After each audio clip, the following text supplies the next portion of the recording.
Welcome back to NoobAquatics again. This is Matthew, and today I am going to be going over some changes that we made here in the fish room. Now, you've seen some of these changes already, but we went ahead and took it a step further. So what did we do?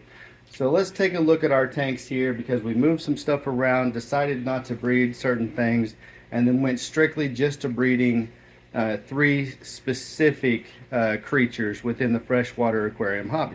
So let's take a look at what those are.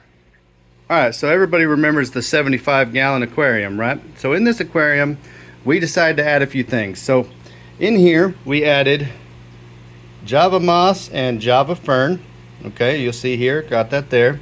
Added some more there. So it's going to look like, when it actually fills in, it's going to look like a tree on both of these, which is going to be really cool. Right here, we added another Java fern and a Windelov Java fern. I just like saying that name. Alright. We got our Pleco cave here. All right, now this one's going to take a bit to, color up. It's a PVC pipe, and if you checked out one of our other videos, I'll put the link here or here, wherever. All right, but that's a homemade Pleco cave for breeding. The back is closed off, which allows the male to trap the female in there if needed.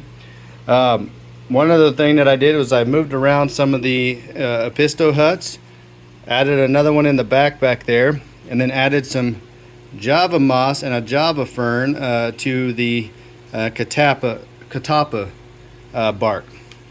So inside here, that's what we did. We made those changes. We added some plants, a lot of plants, and we added some new wood. So this right here is some new Mapani wood. And then we took some fish out. So in this tank, there's my female. This is my female Apistogramma McMasteri. Alright, the male is hiding somewhere. He's looking for some of the shrimp that we culled in there, but we also added you see him under here, a male Super Red Bristlnose Plecos. His name is Rhino. Say hi, Rhino. Hello. Alright. So yeah, so we turned this into a species tank that's just for enjoyment. Now if we get eggs in here, it's good, but we're hoping that the Bristlnose Plecos breed, and we're hoping that the female here and the male Super Red, which we call Brutus, in there somewhere. Let me see if I can find Brutus for you. Where you at, Brutus? He's not under there. Simon's gotten really fat. I don't know if you can see Simon here. I'm not fat. Oh, female wants to get in the shot. Simon. Come on, Simon. There he is, right there.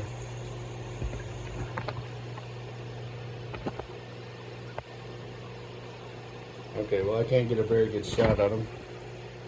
Oh, and there, look at that. Look who came out. There's Brutus right here. I don't know if you see him. This is my male, one of my male Apistogramma McMasteri. Now this is from the Super Red line. You'll see all the red in his tail right there. All right, got excellent, fin structure and everything. So him and her right here are a mated pair. So hopefully they'll continue to give us eggs. All right, and then there's Simon. Here's a better picture of him. You see how fat he was? All right, so that's what we did here. We took out all the other Apistos and we left in one pair of McMasteri and have one pair of the Super Red Bristlnose Plecos. Alright, so now what else do we do? So everybody remembers that this was our guppy grow out tank.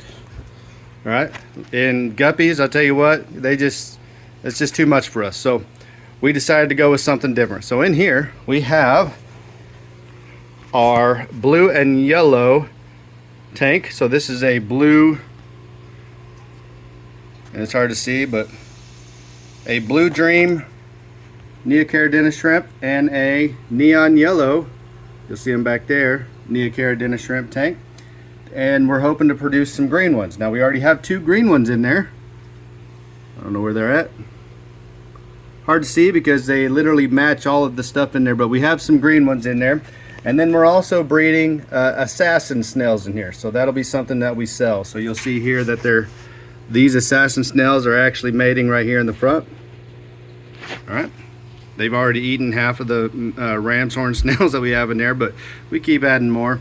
And we got plenty more snails in other tanks. But in here we have some subwasser tang that just found a place right there. We have the spider wood that is got Java moss all over it, and it'll look really cool once it starts greening up as well. But yeah, so that's what this is. This is a Neocaridina and assassin snail tank. People are going to say, well, those assassin snails will eat the shrimp. Nope, the assassin snails don't touch the shrimp unless the shrimp is dying already. So unless the shrimp is already dying, your assassin snails are pretty much safe with there. But we also have Malaysian trumpet snails, and if you see right there on the wood, there's a Malaysian trumpet snail. All right, but we got plenty of those. There's like 9,000 of them in this 75-gallon tank. Over here, we got rid of most of the guppies that we had and sold them, but we kept the 3 males just in case later we decide we're going to breed them again. So these are the 3 best looking males that we had. That's a male red dragon right there in the front, and then right over here we have a Dumbo ear mosaic purple and a Dumbo ear something else. I can't remember what he is, but they're both beautiful. All right, so there's mosaic purple Dumbo ear, and then of course we have the red, white, and blue one over here as well. And then we got some other fish in here, which is pretty cool. So our cories are still in there, and we're breeding red Neocaridina shrimp in here. So as you can see, there's tons of them in there. Tons of shrimp in there. All right, so that's the changes we made here. Now, some of the bigger changes. This 20 long used to be a grow out tank. Now it is a McMasterized Super Red species only tank with 1 pleco in there to keep it kind of clean. So here is, we call him, this is Red Lightning right there. Who, me? All right, Red Lightning. Hello. That guy. Great looking fish. Has some amazing fins on him. So we got him in here with his girl. So you see her right here. This is again another female from the Super Red line. You'll see she's got 2 stripes, and she's trying to just stare at the camera, but she's got a lot of red in her tail for a female. And there's a better picture of the male. So you see him. See? So that's why we call him Red Lightning, because he's got massive fins that are just super long on him right here, and we really like that. So yeah, so that's the Super Red McMasterized tank, and there's some babies in here. I don't know if you see the little baby right there. We got some babies right there. They're in there with some Java moss, so they got places to hide. I'm getting ready to clean the baby tank. But then down here, we decided that because the female was so small, we gave Hong Solo his own tank with his mate. So right here you'll see, here's the female Hong Solo, Here's the female Apistogramma Hong Sloy. She's actually guarding eggs in that hole. All right, that hole right underneath her there, which I'm going to end up having to cover that up because that's a bad place. The male has a really hard time getting in there and fertilizing the eggs. He did, but it didn't look very easy for him. And then of course Hong Solo, he's in there somewhere. Who knows where he is. Where you at, Hong Solo? Come out and say hi. Hong Solo, where you at?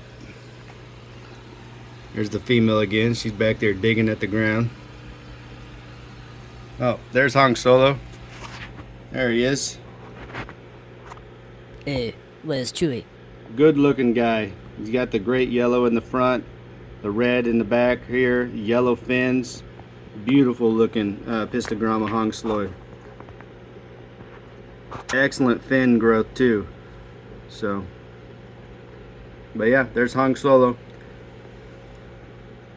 Alright, and then of course throwing in the plants in there, we got the wisteria in there, Java moss in there. I got a pleco cave, but the pistos tend to use it more.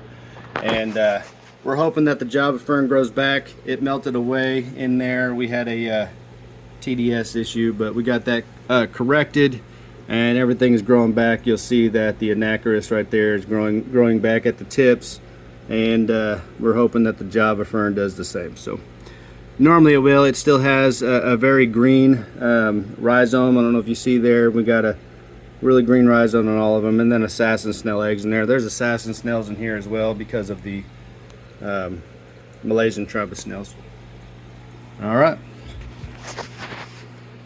So yeah, so those are the changes that we made to our tank. So yeah, so from here on out, we're going to be, at this moment in time, we're going to be breeding red, blue, yellow, and hopefully green Neocaridina shrimp. And then we're going to be breeding the McMasterized Super Reds, the Hong Sloys, and if, you know, luck takes us, you know, to grounds, we're going to have some Super Red Bristlnose Plecos that are going to be breeding as well.